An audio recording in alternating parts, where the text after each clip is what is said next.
They say people sold their teeth for soup, but that wasn't the worst of it. The silence, the shame, the trades no one ever recorded, those are the real stories. And tonight, you'll hear them. This isn't a tale of numbers or headlines. It's about the things people gave up, their names, their hunger, their warmth, just to wake up one more morning. Let the world dim now. You're safe here. And while your eyes begin to close, I'll tell you what really happened.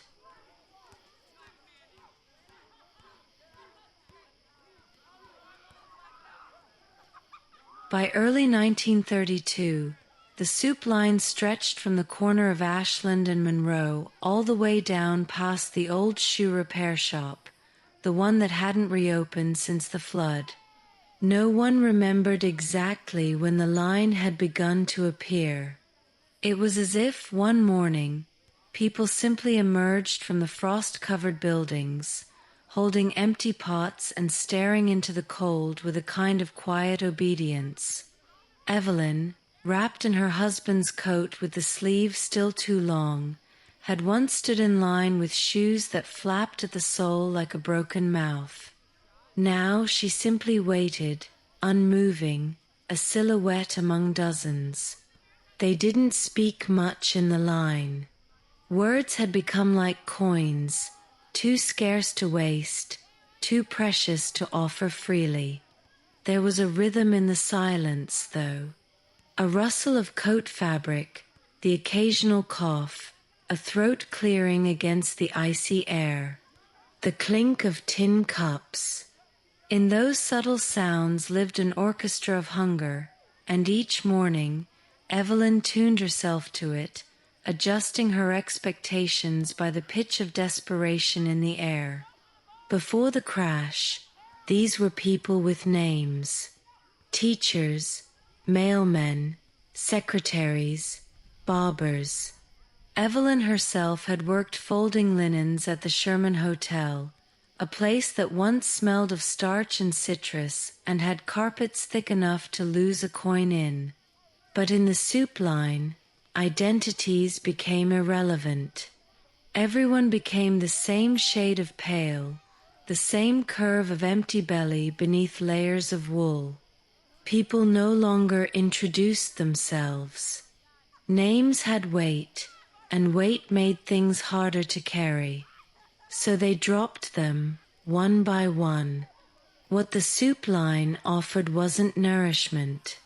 The broth was almost translucent, occasionally catching a fleck of carrot like a rumor of flavor. Sometimes there was bread, often stale. But Evelyn knew that the real currency exchanged there was anonymity, and that anonymity was both shield and shroud. To receive food was to be seen, but only as a body, a need, a hunger. To speak was to risk memory. So most chose silence. One morning, a man collapsed while waiting. No one knew his name. No one stepped forward. The line shifted slightly to accommodate his absence, the way a river curves around a stone. Evelyn remembered his face vaguely. He'd had a mustache, maybe, or just the kind of sadness that made her think he must have once had someone who loved him.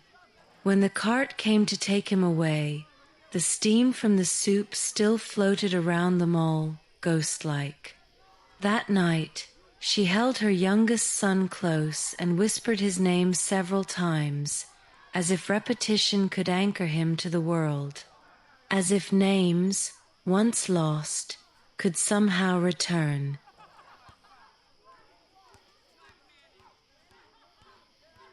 The first time Evelyn heard about the Tooth Man, she thought it was a cruel joke, something whispered by desperate women in the tenements to pass the time. But the name kept coming back.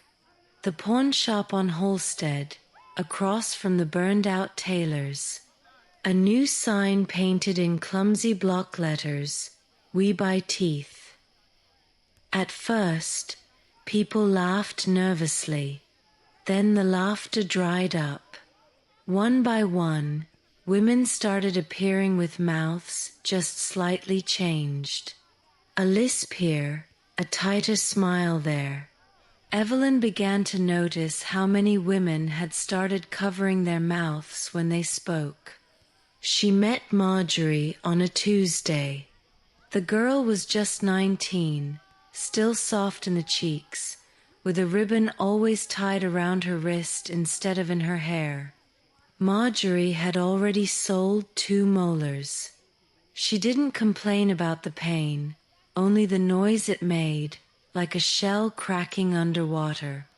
"It's the sound that stays with you," she said, staring at her chipped teacup as though it held something important.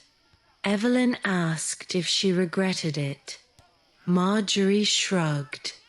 "It was this, or watch my baby sister faint again."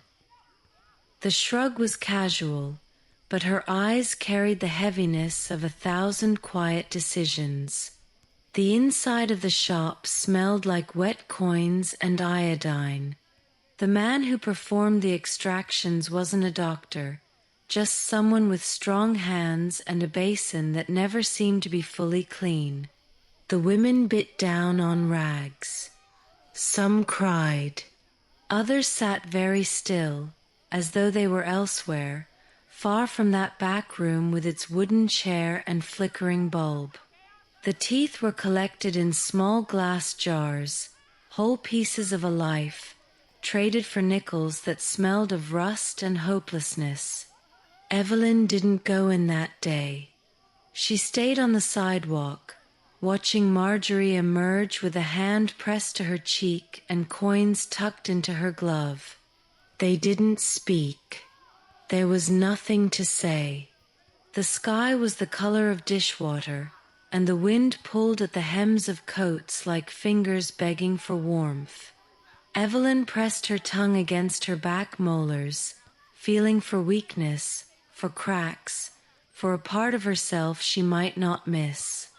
Later that night, as she combed her son's hair with fingers instead of a brush, she wondered about the strange arithmetic of suffering. How much a body could give before it stopped being a body. How many teeth, or locks of hair, or ounces of blood could be surrendered before the mirror refused to recognize what remained. Outside, a cat howled like a child. Evelyn closed the shutters. She didn't want to see the street anymore. It started with a whisper, like everything else. A woman from the South Side, name unknown, face only vaguely described, had placed a sign in her window that read in shaky letters, "Baby for sale." No punctuation, no price, just the statement, as dry and flat as the paint peeling from the wooden frame. Evelyn heard about it while scrubbing linens in cold water, her fingers red and cracked from the lie. At first, she thought it was a cruel rumor, but the whisper spread, multiplying across tenement walls and boarding house kitchens, until even the children began to repeat it in broken sing-song, "Baby for sale, baby for sale." She passed the house 1 week later. The sign was still there, taped from the inside, its corners curling like paper left too long in the rain. A small pair of shoes sat on the windowsill, oddly polished, as if to sweeten the offer. Evelyn didn't stop walking. She couldn't. There was something too raw about the image, too sharp in its quiet violence. She remembered the nights she'd held her own boys in the dark, listening to their stomachs groan like empty cupboards, wondering how long she could keep them whole. But never, not even in the deepest hours, had she thought to give them away. Yet others did, quietly, without signs, without shoes on sills. In church basements and across state lines, in alleys behind bakeries where no bread was baked anymore. Some children were taken by relatives, others by strangers offering coins and promises. Many simply vanished. In the papers, they were called adoptions. In private, people used different words, words Evelyn couldn't bring herself to repeat. There was no comfort in any of them. She once spoke with a woman who had given up her daughter. Her voice had gone thin, like tea reused too many times. I wrapped her in my best shawl, the woman said, and made sure she had socks. Evelyn remembered that, the socks. How strange, to think of warmth in such a transaction. The woman didn't cry. She just sat there, smoothing her skirt over and over, as though something might be erased that way. Evelyn never asked where the girl had gone. Some absences don't bear naming. Back home, Evelyn watched her youngest sleep. His hands twitched in dreams, his mouth still sticky from the spoonful of jam she'd bartered from the butcher's wife. She kissed his forehead and pulled the blanket tighter. Outside, the wind scraped against the window like a dull knife. Somewhere, maybe on the other side of the city, another mother was sleeping without her child, or not sleeping at all.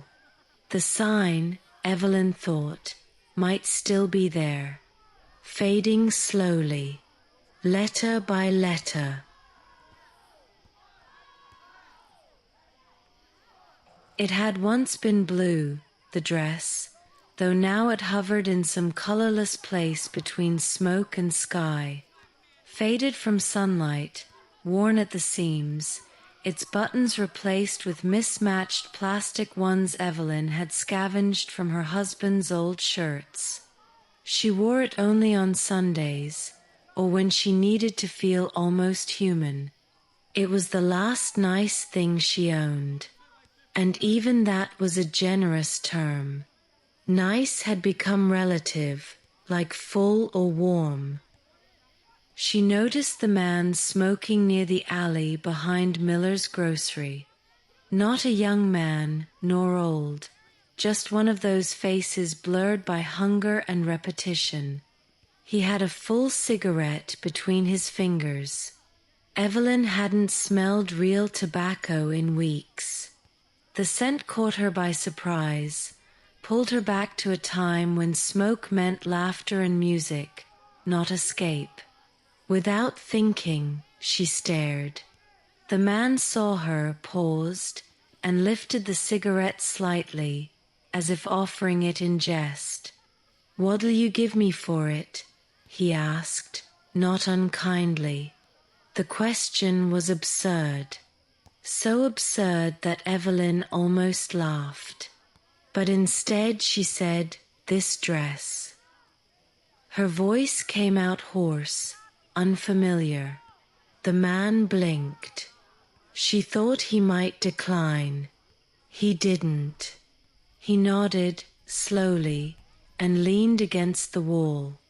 She slipped off the dress behind a rusted dumpster, pulling her coat around her body like armor. Her skin shivered not from cold, but from the sensation of giving something up that still held memory. The cigarette burned between her fingers. It tasted like dust and regret. Back in her room, she sat by the window in silence. The smoke still lingered on her breath. The boys were playing with paper dolls made from old newspapers, cutting out headlines and pretending they were people. Evelyn watched them, the corner of her coat clutched tight against her chest. The cigarette had lasted 4 minutes. The dress had lasted 6 years. She couldn't explain why she'd done it, only that in that moment something in her had snapped, not violently, but like thread unraveling in silence. She never saw the man again. Sometimes she thought she'd imagined him. Other times, she wondered if he, too, had traded away something sacred for something fleeting. A book, a song, a lock of his mother's hair. The city was full of small exchanges like that, desperate, shameful, tender. The kinds of trades no one recorded, but that lived in the bones of those who made them. That night, Evelyn patched her slip with pieces of curtain and sat by the fire until her skin no longer ached. Outside, someone screamed. Not in pain, in release. A cry flung into the dark, unanswered. Evelyn didn't move. She just whispered the word blue once, under her breath, and let it vanish with the smoke. They said it started in New York, or maybe Detroit. No one really knew. But soon, every third storefront seemed to advertise "We buy hair" in smudged chalk on sandwich boards and crooked placards. Evelyn saw her first sign of that kind near the train station, where the wind always carried the scent of metal and urine. It was nailed to a door between a liquor store and a place that sold sewing needles and desperation. The letters were faded, but the message was clear. Inside, the room was lit by a single bulb, flickering like a nervous eye. The chair was metal, the kind you'd find in a schoolroom or a morgue. Women sat there, one after the other, removing hats, scarves, pins, exposing what little beauty they had left. Evelyn watched as a girl with hair like honey let it fall in slow cascades. The man behind the counter, balding, bitter, brisk, weighed it like meat. He grunted, dropped a few coins into a tin. No compliments. No thank you. Evelyn touched her own hair that night. It was long darker than it used to be, streaked with dust and time. She hadn't cut it in years, not since her husband died. He used to say it reminded him of burnt sugar, an odd compliment, but one she'd clung to like a secret. Now it felt heavy on her shoulders, a burden and a temptation. She wasn't sure if she could part with it. Not for food, not for firewood. And yet, each time her sons cried from hunger, the decision grew closer, sharper. She tried to calculate its worth. Was it worth more than her shoes? Than the photograph of her wedding day? Than the locket she kept hidden in a sock, even though the chain had broken? These were the kinds of math problems poverty gave you, problems without numbers, only ache. She braided her hair tightly before sleep, as if to keep it from escaping in the night. But her dreams were full of scissors, of hands pulling, of strands floating like feathers into the void. Eventually, she would sell it. Of course she would. Not today, maybe not tomorrow. But the scales were waiting, and the man with the sour breath and dead eyes would still be there. In the meantime, Evelyn tied her hair back each morning and whispered to it, soft, nonsensical things, like a mother to a child she knows won't stay. In the darkest corners of the tenements, meals had become abstractions, a gesture, a suggestion. People no longer spoke of eating, they spoke of swallowing. Evelyn learned to stretch ingredients like stories, thin, elastic half-drew. A crust of bread left to harden, then grated into water. A boiled onion reused 3 times. The art of making nothing taste like something became a kind of culinary witchcraft. She was good at it. One night, when the wind was louder than the fire, she made what the neighbors called ash bread. It was flour mixed with fireplace soot, not much, just enough to tint the dough, give it color, texture, illusion. The bread came out gray and flat, but warm. Her sons devoured it with grateful eyes, crumbs clinging to their cheeks like dust. She didn't tell them what was in it. Some truths, like hunger, didn't need repeating. Then there was soap soup. A boiled bar of lye soap, strained and flavored with bay leaves if you had them. Evelyn tried it once, after 2 days without anything solid. The taste was sharp, bitter, almost metallic. Her stomach clenched like a fist, but she kept it down. She told herself it was broth, that it was medicine. In a way, it was. It kept her alive. The human body, she realized, was less delicate than the human soul. In the building next door, a woman boiled newspapers. She tore them into strips, soaked them in water, flavored the pulp with salt and vinegar. She called it stew. Evelyn visited once, out of curiosity or desperation. She wasn't sure. The woman's children were thin but smiling. There was pride in their mother's eyes, the kind of pride that builds itself out of ruins and refuses to bow. Evelyn took a bite. The texture was wrong, like swallowing shame, but she nodded and thanked her. Food was no longer nourishment. It was ritual. It was memory. It was hope disguised as bitterness.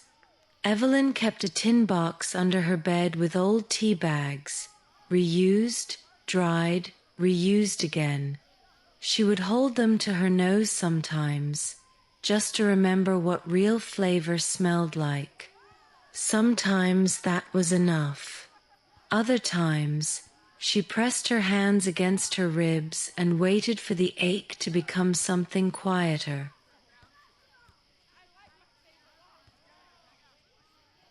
The piano stood in the hallway like a fossil, its keys yellowed, lid warped by moisture, one leg propped up by a stack of newspapers from a year that now felt imaginary. Evelyn had first seen it on a Thursday, dragged halfway out of the Miller family apartment by 2 sons with hollow cheeks and mismatched shoes. The mother stood behind them, arms crossed, face like stone. She didn't look at the piano. She looked at the floor. No one asked why they were getting rid of it. There were only ever 3 reasons to remove a piano during the Depression: rent, firewood, or food. Sometimes all 3. The Miller girl, Frances, maybe, or Florence, had learned to play on that piano. Evelyn remembered hearing her once, back when music still floated through the walls like light. The tune had been messy, but brave. A hymn or a waltz, she couldn't recall. Now, the girl sat on the stairs, watching as her childhood was disassembled note by note. That afternoon, Evelyn approached her slowly. The girl couldn't have been more than 12, with knees scraped and dress too short, as if time had outpaced her body. Evelyn offered half an apple, stolen from her own meager supply. The girl hesitated, then accepted, biting into it as though the fruit might vanish at any moment. Evelyn asked about the piano, gently. "It didn't play right anymore," the girl said. "Mama says we can't afford music." She said it like one might say, "We can't afford shoes or we can't afford heat." A practical truth, nothing more. Later, Evelyn sat on her own stoop, the apple core still warm in her palm. She thought about all the invisible losses people carried, not just food or money, but sound, texture, rhythm.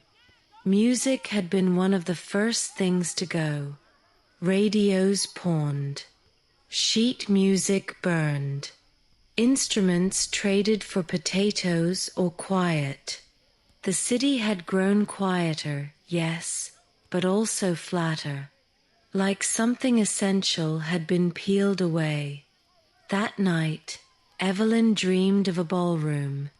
Her hair was pinned, her dress the color of candlelight. She danced alone, barefoot, the floor creaking beneath her.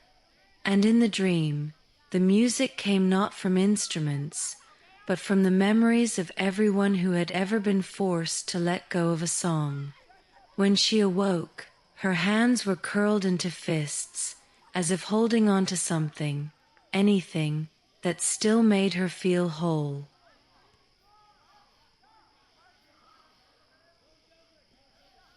Evelyn didn't often go downtown anymore.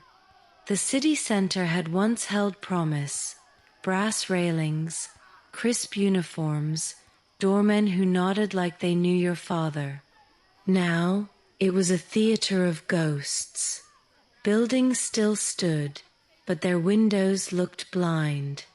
Stores remained, but only as husks, mannequins undressed, cash registers collecting dust like prayer bowls in abandoned churches. And then there were the men, so many of them, dozens, sometimes hundreds, stationed on corners with signs hanging from their necks like shame made visible. The signs said things like former banker, will work for food, or World War I veteran, needs shoes. Evelyn remembered one vividly, have degree, will shine shoes. The man holding it wore a velvet hat, the kind with a feather, now bent and stained. His mustache was neat combed. His jacket had frayed at the sleeves, but had once been tailored. He looked like someone who had been respected once. And now he bowed his head to strangers, offering to clean their souls. What struck Evelyn most was not the poverty. She'd grown used to that. It was the contrast.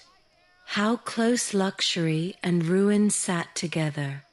These weren't men who had always been poor. They had banked money, signed documents, bought silk for their wives.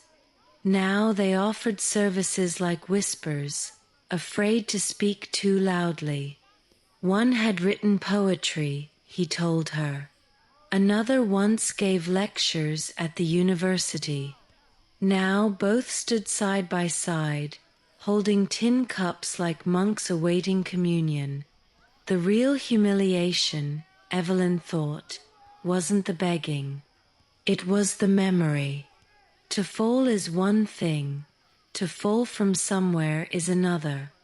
These men carried not just hunger, but the weight of knowing what bread had once tasted like when served with wine instead of pride. Some still polished their shoes each morning, as if to keep up the illusion. Some wore ties, even when their collars were torn.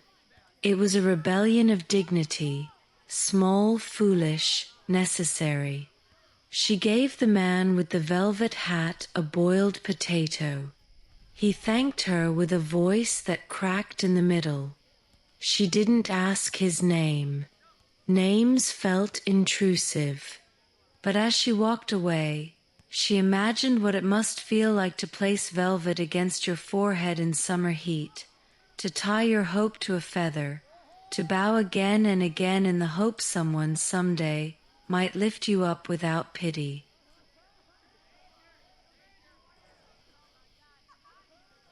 She arrived with her suitcase held by a string, the fabric splitting at the corners like something trying to escape.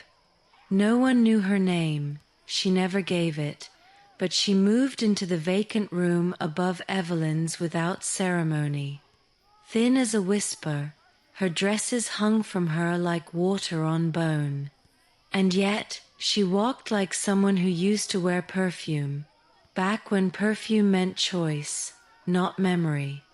Evelyn noticed her first at the water pump, her hands trembling as she held the tin bucket, trying to appear capable. They said she had come from Michigan, or maybe St. Louis, that her husband had vanished into the dust storms, or maybe into another woman's arms. Rumors clung to her like ash. But one detail everyone agreed on: she had married again, to a man nearly 30 years older, in exchange for bread. Not even a whole loaf, just a promise of one every 3 days. The man had a limp and a house with too many rooms and not enough heat. But he had bread. That was all that mattered. Evelyn met her on the stairwell once. The woman was humming a lullaby to herself, a tune without lyrics. Her lips were cracked, her eyes bloodshot, but she held herself with a kind of practiced elegance. They didn't speak at first. Then Evelyn asked gently, "Is it true?" The woman paused, then smiled with teeth too white to be real. "He gave me a warm room," she said, "and I gave him company. That's a fair trade now." She didn't say it with bitterness. It wasn't romance. It was math. That night, Evelyn couldn't sleep. She thought about her own loneliness, how it curled in the corners of the room like a shadow with a heartbeat. Would she do the same? Could she? What is the value of a kiss when measured against hunger? She didn't know the answer. But she did know that the human heart, even starving, still longed to be touched, and that longing could be twisted into something that looked like love, but wasn't. The woman left 2 months later. She vanished as quietly as she'd arrived. Some said she'd moved on, to another city, another man. Others whispered she'd been found in the alley behind the butcher's, curled like a dropped glove. Evelyn never found out.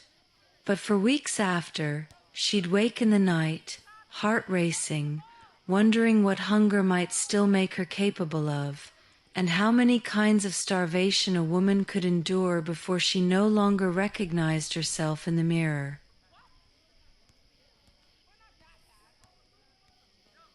They called it the Grey Garden, though no flowers ever grew there. Just tents made of tarp, sheet metal, and broken hope. Beneath the railway bridge at 16th and Halsted, dozens of families had taken root in a sprawl of makeshift homes, a shanty town with shoes for chimneys, cardboard walls, and smoke that never smelled like food. Evelyn first saw it while walking with her youngest Henry, whose boots had holes in both heels and dreams still intact. It was one of many Hoovervilles, settlements born from disillusionment and dust, named bitterly after President Hoover, who they said did nothing while breadlines lengthened and factories locked their doors. These were cities within cities, built not with permission but necessity. Evelyn remembered the newspapers calling them unlawful encampments. But what law forbade the act of sleeping beneath stars when roofs refused you? Inside the Hooverville, time moved differently. There were no clocks. Meals were eaten whenever someone found something edible. Children ran shoeless among shattered glass and tin. One man carved wooden animals and sold them for beans. Another played a harmonica that had more dents than notes. A woman had built an oven from a metal drum and used it to bake biscuits from powdered milk and cornmeal. The scent drifted like a hymn through the camp. Evelyn sat with them one afternoon, her son curled in her lap. No one asked who she was. No one questioned why she came. That was the unspoken rule of these places. We are all here because we have nowhere else. A man with one eye told stories by firelight. A boy sang lullabies in German. Every face was both a stranger and a mirror. Evelyn felt something there she hadn't felt in months.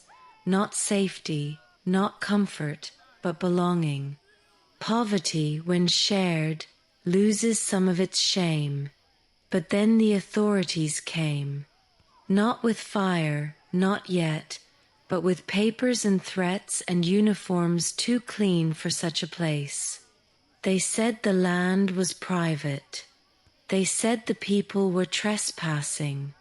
Within a week, the grey garden was gone, flattened, erased. Evelyn returned one evening to find only footprints and a charred spoon. Her son asked where the stories went. She didn't answer. She just held his hand tighter and listened to the train pass overhead, rattling the sky like bones in a drum.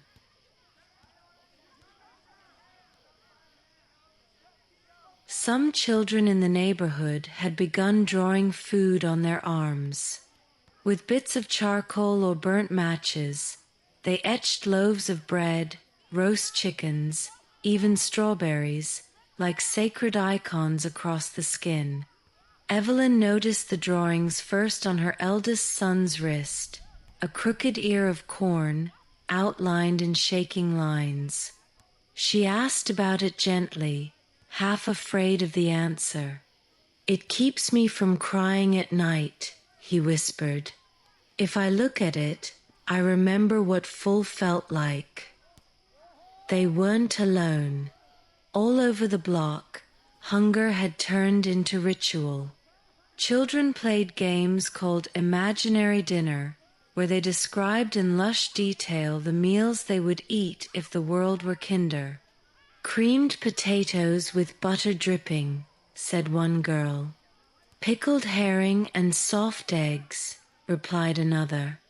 They sat in circles on cracked pavement, their bellies rumbling like distant thunder, pretending they were full until the sky darkened. Evelyn couldn't bring herself to stop them. Imagination was the only feast left. She remembered stories of prisoners in war camps who had survived on memory, on the idea of flavor, on the echo of taste. Her boys now hummed stomach songs before bed, nonsense tunes meant to lull the hunger into silence. At first, Evelyn cried in secret when she heard them, but then she began humming too, softly, harmonizing with their emptiness. One day, a boy named Pete carved the shape of a pie into his forearm with a dull pin, not deep enough to scar, but deep enough to bleed. Evelyn bandaged him. "I just wanted to feel it," he said. The desperation was not for food alone, but for connection, for the visceral link between body and memory, between pain and proof. The hunger wasn't just in their stomachs anymore. It had moved to their hearts, their hands, their skin. At night, Evelyn traced the drawing on her son's wrist with a fingertip. It had already begun to fade. She thought of how quickly even hope could be erased. In the dark, the boys sang one of their invented songs, voices thin but steady. Evelyn didn't join them this time. She just listened, letting their strange lullaby settle into the bones of the room, into the broken spaces the world had forgotten to fill.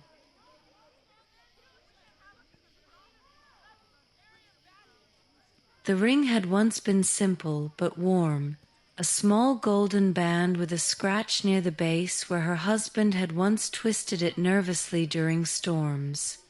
Evelyn hadn't worn it in months, not since the winter rationing began.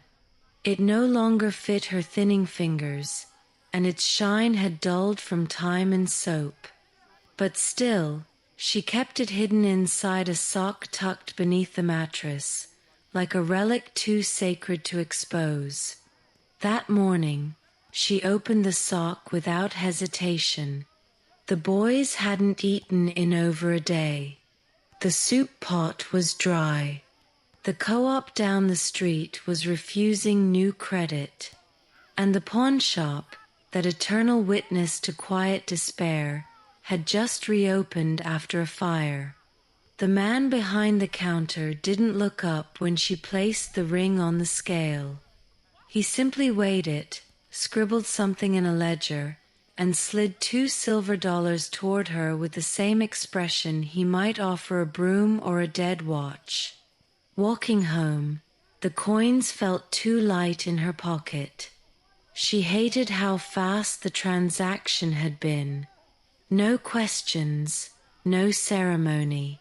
Just value calculated by weight, not by meaning. Her fingers curled around the money as if holding a piece of her own name. She remembered the day she'd received the ring, a soft afternoon in May, her husband's hands trembling slightly as he slipped it on.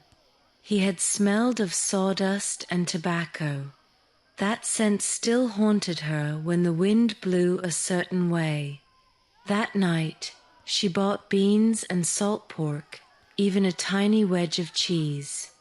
The boys ate until their bellies rounded and their eyelids grew heavy. Evelyn watched them sleep and tried not to cry. The ring had bought them one good night, maybe two, and yet she felt like a thief, like she had stolen from a ghost. Her husband was long gone, taken by a factory collapse 2 years before the crash, but his presence lingered. In her voice, in their sons, in the absence that sat beside her at the table like an uninvited guest. The next morning, she touched her bare finger and felt nothing. Not loss, not relief, just skin, smooth, cold. She whispered her wedding vows to no one, words that no longer had a home. And then she began sweeping, humming a stomach song under her breath, the sound of memory trying to stay alive in a world that kept asking for more pieces of her soul in exchange for silence.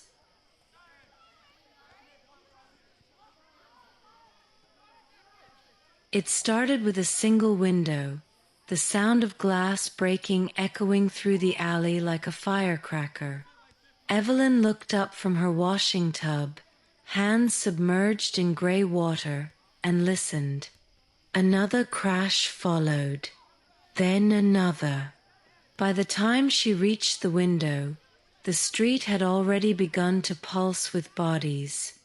Men mostly, though some women too, their faces tight with hunger, their hands clenched around rocks, bottles, anything hard enough to speak louder than silence.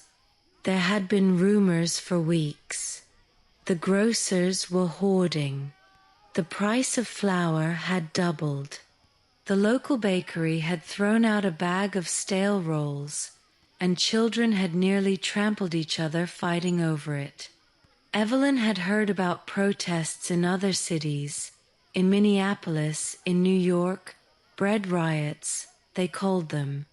The papers used words like mob and unrest, but what Evelyn saw from her stoop was desperation wearing its last skin. She watched a man throw a brick through the butcher's front window. It was precise, practiced, as if he'd spent days rehearsing the motion in his dreams. People surged forward, grabbing whatever they could, canned tomatoes, raw potatoes, chunks of salted meat. The butcher emerged moments later, armed with a broom, yelling curses that sounded more like prayers. But no one stopped. They were beyond shame, beyond rules. Hunger had its own laws now. Evelyn clutched her son's hand tighter. She didn't join them, not that day, but she understood. Oh, she understood. Hunger wasn't just about food. It was about the unbearable weight of waiting while your children withered. It was about looking at a locked door and knowing that behind it was bread, not gold, not power, just bread, and still being told you couldn't have it. She whispered something to her son, though later she wouldn't remember what. Just the sound of her own voice trying not to break. When the police came, they didn't ask questions. They swung batons with the kind of certainty only uniforms afford. Evelyn saw the man who'd thrown the first brick curled on the sidewalk, blood trickling from his scalp. But even then, he didn't look ashamed, just tired. Later that night, she heard footsteps in the alley, the shuffle of stolen meat being divided in secret. She didn't report it. She left her window cracked open, just enough for the scent to drift in and remind her what fury tasted like.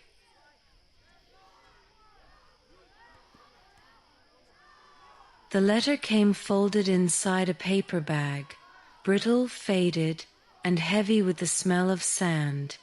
It was from Evelyn's cousin Clara, who had moved west years ago to Oklahoma with her new husband, chasing farmland and promises.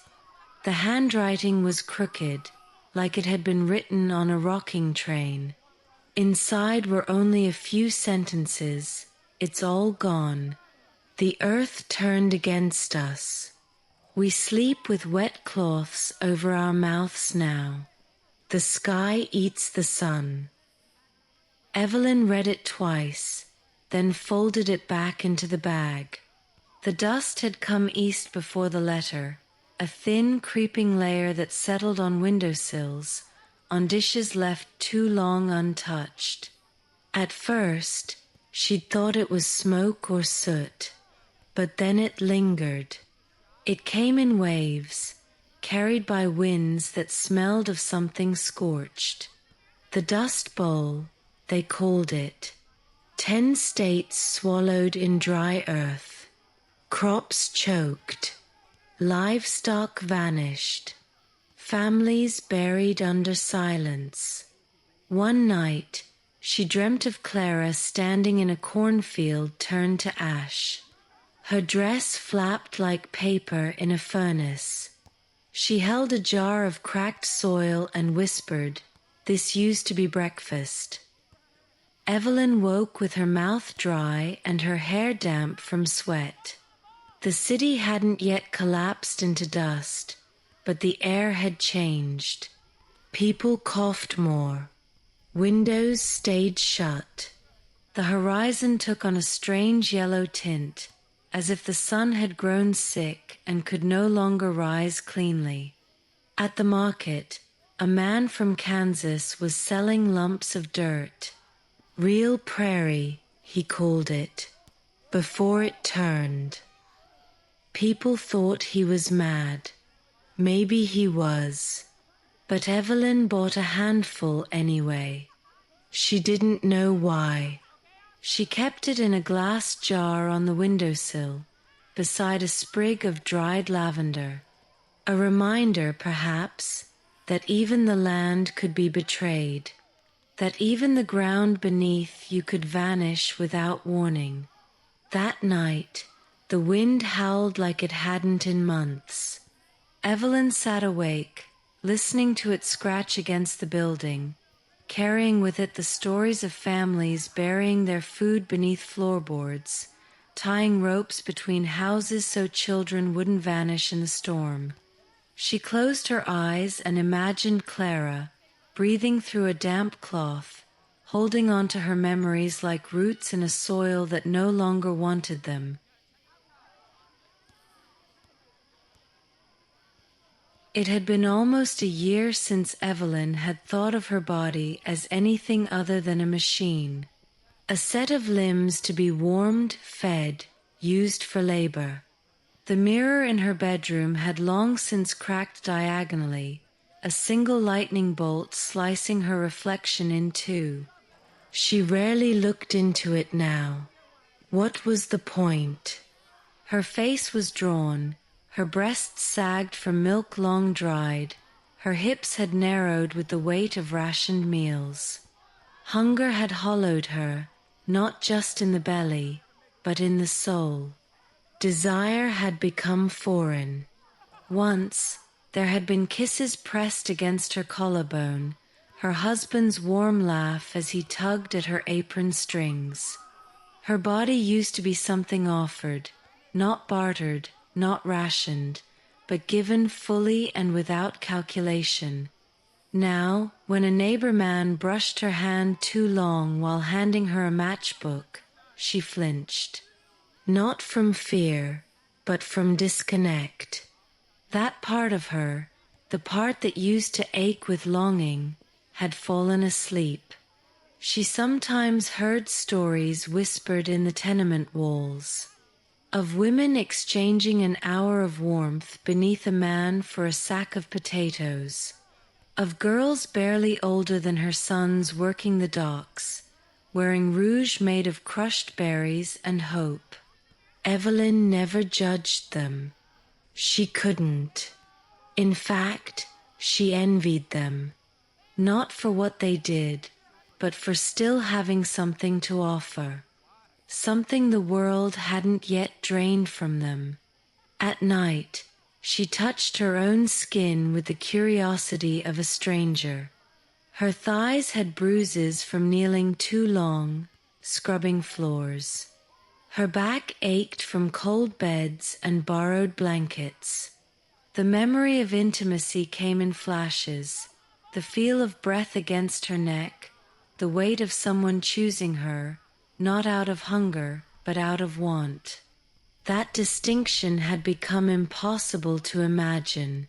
Hunger, in its deepest form, devoured even the capacity to be desired, or to desire. Once, just once, she dreamt of her husband not as he was, crushed beneath beams in the mill, but as he had been, barefoot in the kitchen, flour on his chest, his hands around her waist. She woke with tears drying in the hollow of her ears.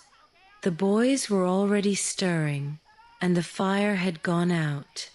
She rose, stepped over the cracked floorboards, and reached for the kettle.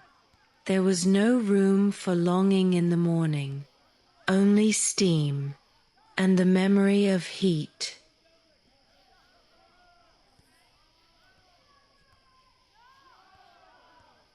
There was something about the way they looked at her, the women at the church, smiling too much, as if their warmth had been stitched into their faces by obligation, not kindness. The charity line outside St. Mary's wrapped around the corner now, especially since the new shipment of canned goods had arrived from out of state. Evelyn stood near the back, holding a chipped bowl, the boys beside her like shadows. They had been here before, many times, but each visit chipped away at something inside her. Inside the church basement, light filtered through stained glass in fractured hues. It was beautiful, yes, but in a painful way, as if even the sunlight had become performative. Volunteers wore fresh aprons and offered words like "bless your heart" and "it'll get better" with the airiness of someone describing the weather. Evelyn smiled when expected, nodded, thanked them. She had learned the choreography of gratitude, how to bow your head without appearing too broken. She watched as a mother with 5 children was handed 2 tins of beans and a packet of salt. The woman cried, right there in front of everyone. Not out of joy, out of exhaustion. Evelyn looked away. She didn't want to witness the collapse of someone else's mask. And she feared that if she stared too long, her own might slip. There was a kind of theater to poverty, a script everyone followed, and deviating from it, even to weep, was considered dangerous. When her turn came, the woman at the counter asked her name. Evelyn lied. She gave the name of someone she'd once worked with, years ago, folding linens. She didn't know why. Maybe because her own name felt too raw, too exposed. She accepted the canned peaches and dry rice with a practiced smile. It was the smile that cost her most. The effort of stretching her lips, of curling them upward like she wasn't afraid, that was the real price of survival. That night, she peeled the peaches carefully, placing 1/2 in each of her son's bowls. She told them it was a holiday. They didn't ask which one. They just ate slowly, reverently. Evelyn didn't eat. She simply watched. The candle flickered on the table between them, casting their faces in gold. And for a moment, it looked like joy. Not real joy, but its echo. And sometimes, in a world like this, the echo had to be enough.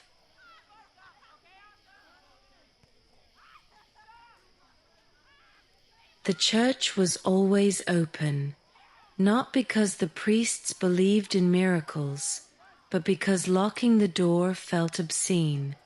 Evelyn passed it often on her walks to the co-op, her boys trailing behind like threads unraveling from her coat.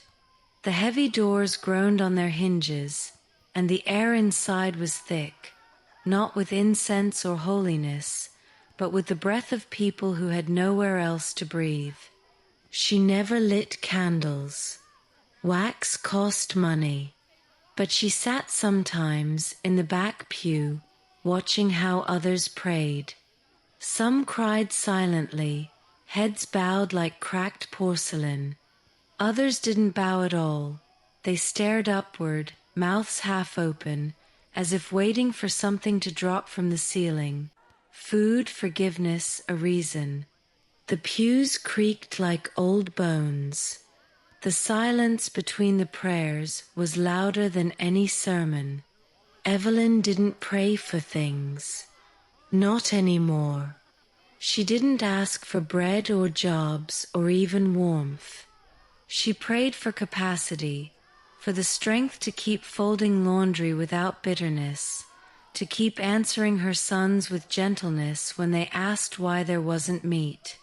She prayed that her heart wouldn't close entirely, that she could still feel, even if it hurt. There was no theology in this, just a kind of quiet bargaining with the void. A woman once sat beside her, older, smelling of camphor and ash. "We don't pray for what we want," she whispered. "We pray to remember we're still here." Evelyn nodded. There was comfort in that, in the idea that prayer wasn't asking, but marking time, like the lines notched into a prison wall.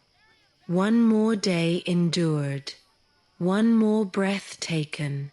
As she rose to leave, she touched the wood of the pew, rough and warm from decades of hands. Outside, the wind slapped her cheeks like a lesson. Her sons ran ahead, laughing at something she couldn't see. She smiled then, a small thing. Not joy, but presence. A tether to the world, however frayed.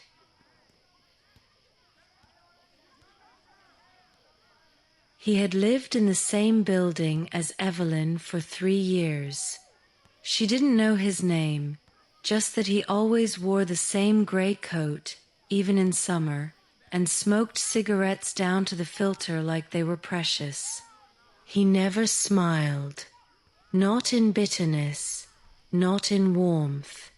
He was a man who had learned how to vanish even in plain sight. One morning, his window was open. That was the first sign. It was February. No one opened their windows in February. Not when frost slept on the glass like a second skin. Then came the sound, not a scream, not a crash, just a sudden heavy absence. Evelyn heard it from the laundry line, felt it in her chest before she understood it in her ears. The building paused. Even the pigeons stopped mid-wing. He had jumped. Not in drama, not in spectacle, but in surrender. His body lay crumpled like cloth at the edge of the sidewalk, one shoe flung toward the curb. No one screamed. No one wailed. There was just a strange collective exhale, as if the entire block had been holding its breath for months, and now finally could. The authorities came. They covered him quickly. Questions were asked without waiting for answers. Evelyn watched from behind her curtain, one hand on the window pane, the other clutching a cloth diaper still damp with soap. She didn't cry, not because she didn't care, but because she understood. There was a limit to how long the human spirit could stand without scaffolding, without touch, without purpose, without the smallest scrap of hope. That night, no one said his name, not at the dinner table, not in whispers through the walls. But Evelyn lit a match and let it burn down to her fingers. Just once. A small act of remembrance. A silent gesture for a man who had become more vapor than memory. And then she tucked the boys in, kissed their foreheads, and stayed beside them until sleep took them all, not as mercy but as escape.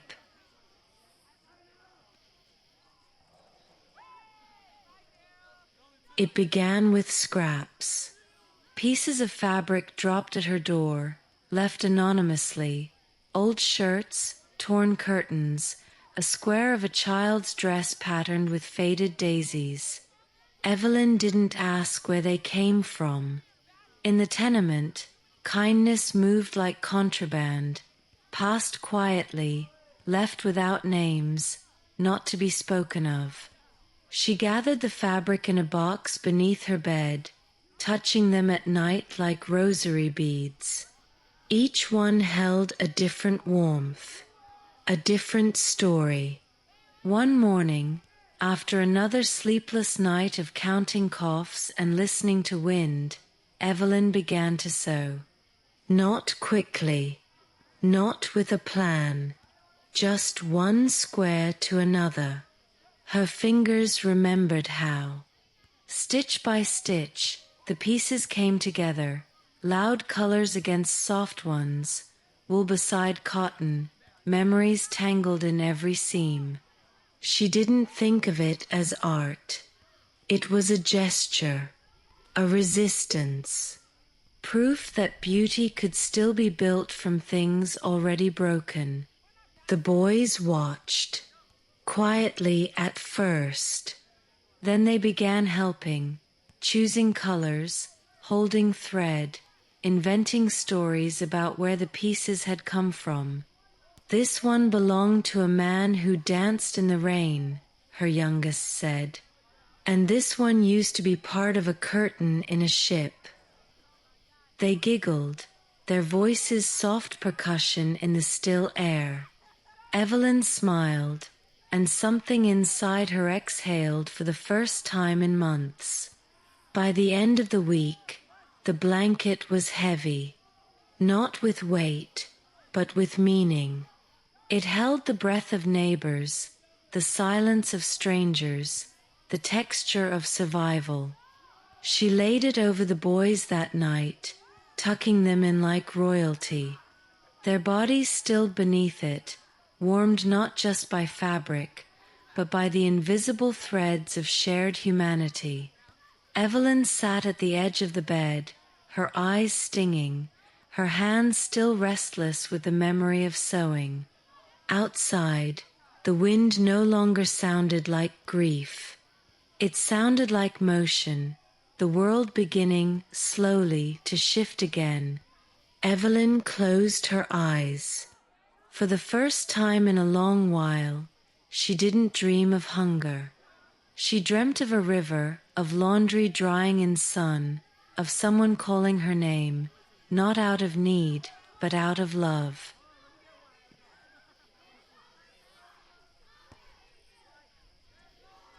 The radio was cracked, its wood case chipped at the edges, the knobs sticky from years of hands turning them in hope. It hadn't worked in ages. But Mr. Halvorsen, the old man 2 floors down, swore he could fix it. It just needs to believe in music again, he said, half joking, half mad. Evelyn let him take it. What did she have to lose? In a city that barely made sound anymore, a whisper of song felt like the promise of resurrection. 3 days later, it worked. Not perfectly. The sound flickered, trembled, like breath through cold glass. But it worked. Static. Then a voice. Then music. Real music. Jazz, maybe, or gospel. Something with a horn. Something with longing. Evelyn stood in the hallway as the first notes filled the building like light through a cracked roof. Doors opened. Children gathered. Someone laughed, the kind of laugh that surprises its own mouth. Evelyn felt something loosen in her spine. Not hope, not yet, but memory. The memory of dancing barefoot on a clean floor, of her husband snapping his fingers off beat, of radio evenings when voices came from far away but felt like home. She closed her eyes and leaned against the wall, letting the sound soak into her bones. The song ended. Another began. People clapped, shyly. A woman sang along from behind a closed door. That night, the radio played again, and again the next day. Mr. Halvorsen became the unwitting priest of a new church, one built not of sermons, but of rhythm. Evelyn brought him half a pie she'd made with foraged apples and a pinch of sugar stolen from a forgotten tin. He cried softly into his sleeve. "It's not the music," he whispered. "It's the knowing we're still here to hear it." Later, as the boys drifted off beneath the patchwork quilt, Evelyn sat by the window. The city beyond was still broken, still hungry, but in that moment it had a heartbeat again, and through the thin walls and colder air she heard the radio whispering, not loud, not clear, but enough. Just enough.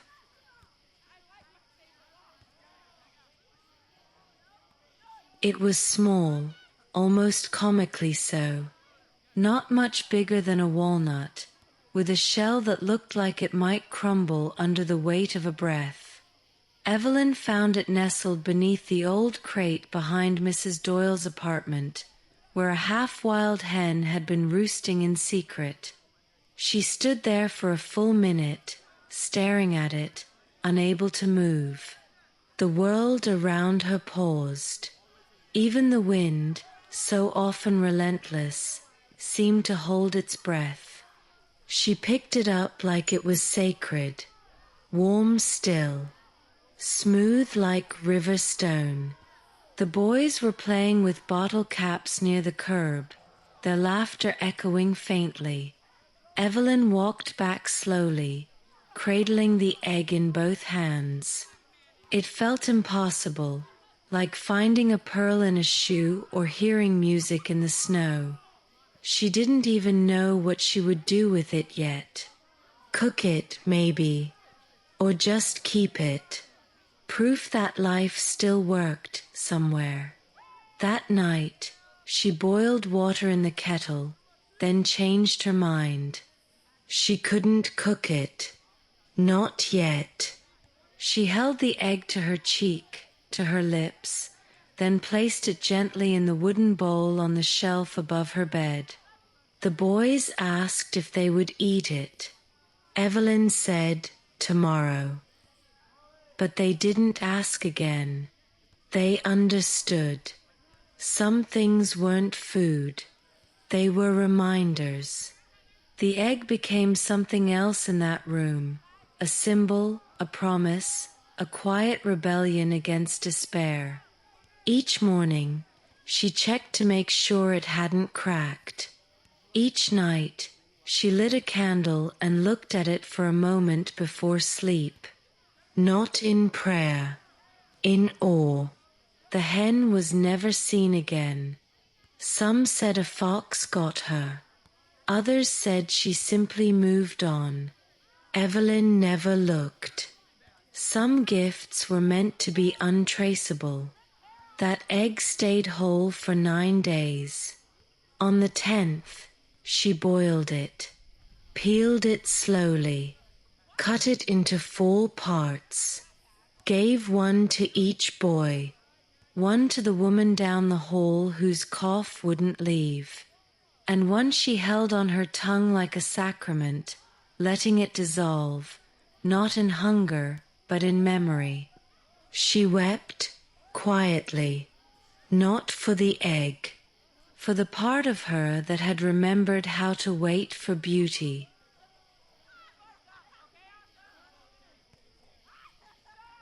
They came in a box, unmarked, left on her doorstep at dawn, wrapped in newspaper that still smelled faintly of rain. Inside, a pair of leather gloves, worn at the edges, one finger stitched with blue thread. Evelyn knew instantly they had belonged to someone who no longer needed them. Death was often generous that way, leaving behind small treasures that the living might still use.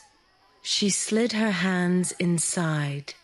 The leather was cool at first, then warm, like touch returning to a numb limb. They fit almost perfectly, as if shaped by a story close to hers. She wore them out that morning, even though it wasn't terribly cold. People noticed, not because they were beautiful, but because they were new or close enough. A boy asked if she was rich. She smiled and said, "Not today." All day, she thought of the previous owner, who they might have been. A man? A woman? Someone who liked books or bread or dancing. She imagined a life, quiet, modest, but with laughter that echoed. The gloves made her feel accompanied, as if holding hands with someone who had walked this same path and survived long enough to leave something behind. Evelyn found herself whispering thank you without realizing it. She wore them to the store, to the soup line, even to the church pew. They weren't armor, they were an echo. The physical memory of warmth passed from one set of bones to another, and when she wore them, she felt a little less alone, not untouched by grief, but woven into something longer than herself, a lineage of resilience, soft and unseen. That night, she placed them beside the egg bowl. The room was quiet. The boys slept deeply, their breath steady. Evelyn sat in her chair, gloved hands on her lap, eyes half closed. She wasn't waiting anymore. She was being. And in that stillness she heard it, a distant wind, the flutter of wings, and something like music rising from the floorboards. Not loud, not clear, but enough.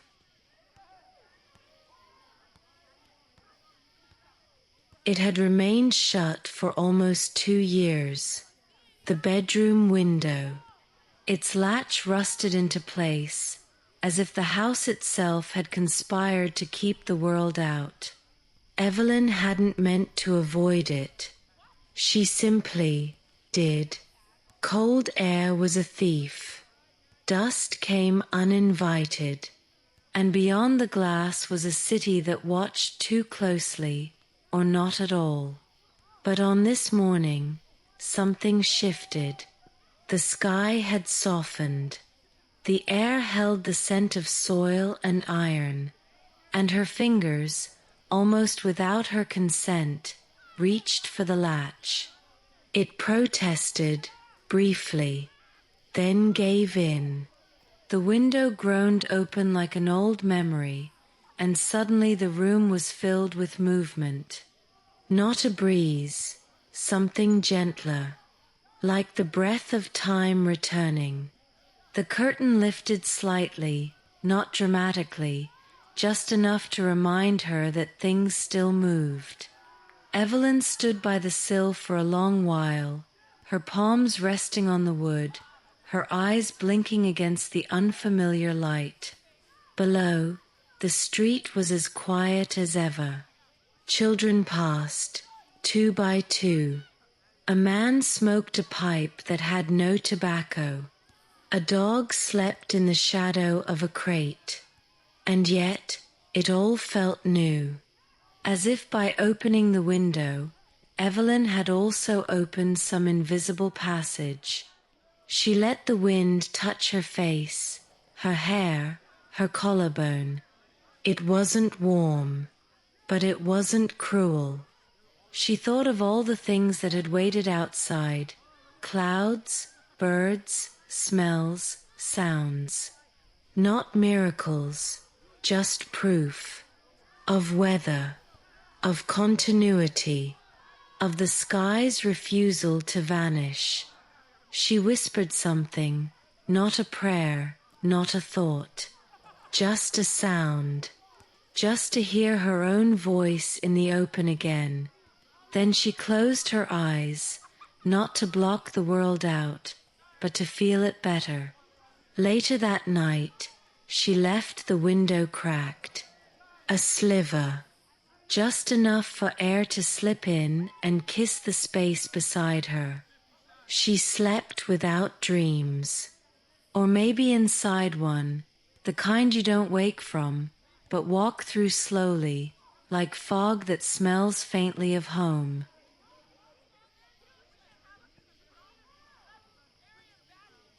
It was hidden at the back of the cupboard, behind an empty jar and a chipped cup. Evelyn hadn't remembered putting it there, but when her fingers brushed the glass, she knew what it was. The last spoon of honey, crystallized at the edges, amber thick and slow, like time arrested in sugar. She held the jar up to the window and watched the sunlight pass through it, turning it gold. She didn't call the boys, didn't announce it. This wasn't a meal. It was something else. She found the good spoon, the one with the mother-of-pearl inlay, a gift from years gone, and dipped it carefully. The honey clung to the silver like memory.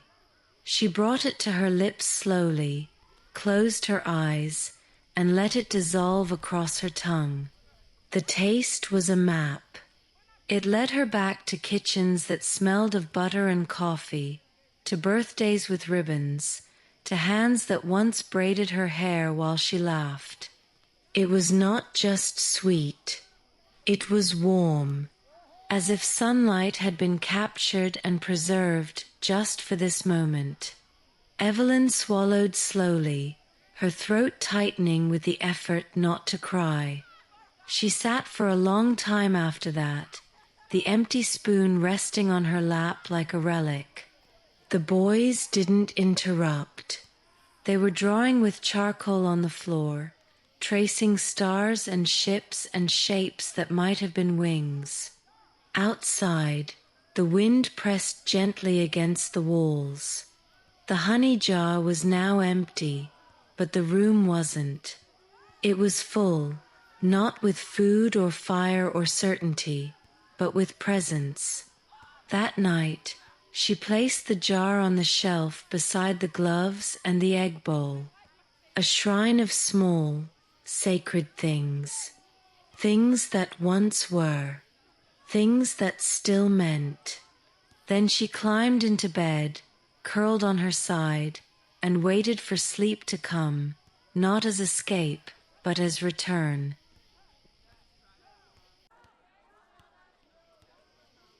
That morning, Evelyn didn't rise with the sun. She remained beneath the patchwork quilt, listening to the soft rustle of her son's breathing. The room was neither cold nor warm. It existed in that delicate in-between, where time loosens and nothing aches.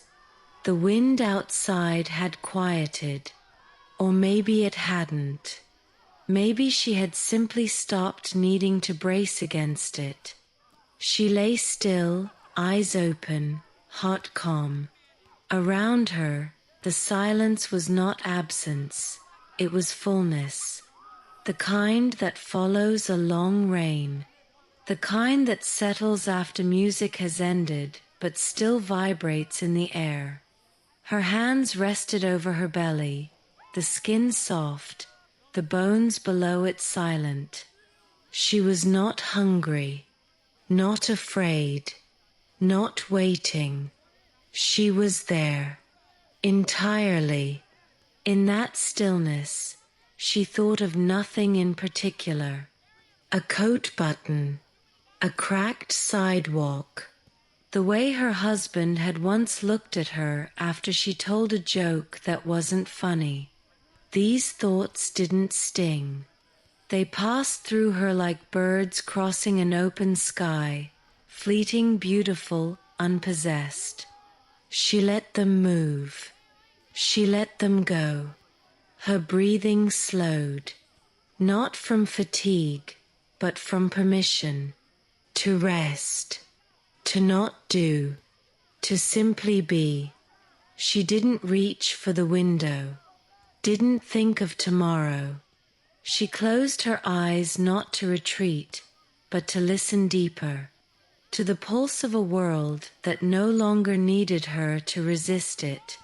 She felt her body sink, not downward, but inward, folding gently into itself like silk. And in that place, somewhere between the breath and its echo, Evelyn disappeared. Not tragically, not dramatically, but like a flame that had given all its light and now rested in smoke. The boys would wake soon. The radio would hum. The quilt would warm another morning. But Evelyn had already become part of the hush, the golden hush, the hush that holds all things softly until they are no longer alone,